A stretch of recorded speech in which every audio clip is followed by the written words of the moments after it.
د روزې په حالت کې خاوند او ښځه په یوه بستره کې پرېوتل جایز دی. که چیرې خاوند قمیص کښلی و یعنی د دوی پر بدن کپړې نه وې بیا داسې پرېوتل مکروه دي ځکه دا سړی د جمعه طرف ته بیایي. دغه رقم خپله ښځه مچول د روزې په حالت کې جایز ده. حضرت عایشه رضی الله تعالی عنها فرمایي چې رسول الله صلی الله علیه وسلم به زه د روزې په حالت کې مچ کړم. یو ورځ حضرت عمر رضی الله تعالی عنه و رسول الله صلی الله علیه وسلم ته راغلی ویې ویل یا رسول الله صلی الله علیه وسلم لما څخه ډېر دروند کار وسو.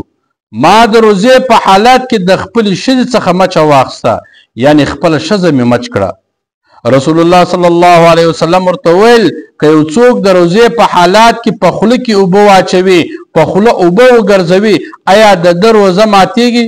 حضرت عمر رضی الله تعالی عنه ورته وویل چې یا نه په ماتیږي. نو رسول الله صلی الله علیه وسلم ورته وفرمایل چې خپله روزه دې جاري ساته ستا روزه نه ده خرابه.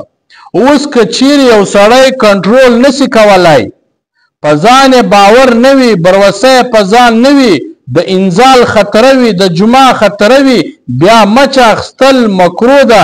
په بعضې کتابو کې راغلی دي که چیرې یو څوک په د انزال خطره وي د جمعه خطره وي او په ځان یې بروسه او باور نه وي نو بیا مچ اخیستل حرام ده دې سړي دپاره.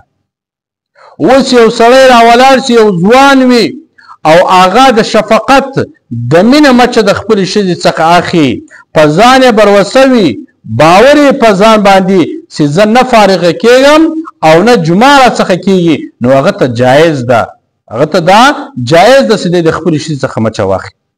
او بل ځوان بیا په یوه مچه دی فارغه کېږي نو یا په مچ اخیستلو سره د جمعه ته زړه کېږي شهوت یې زیاتېږي نو جمعه خطره وي ځینې بیا مکروه ده.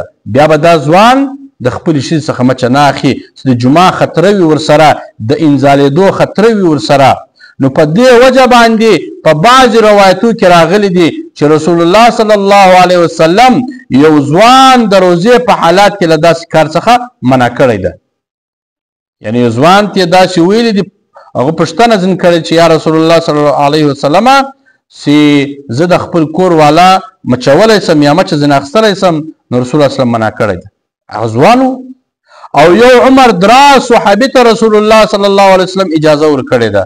سپین ږیري سړي ته رسول الله صلی الله علیه وسلم اجازه ورکړې ده ستا ته اجازه ته ستا خپل کور والا مچه کې. نو ای زما عزتمندو ورونو مسلمانانو که څوک پر ځان باندې بروسه نه لري د جمعه خطره وي د فارغېدو خطره وي نو بیا د مچه نه اخلي. که څوک په ځان باندې بروسه لري د انزالېدو خطره نه وي د جمعه کولو خطره نه وي هغه ته هم مچ اخیستل جایز ده د روزې په حالات کې.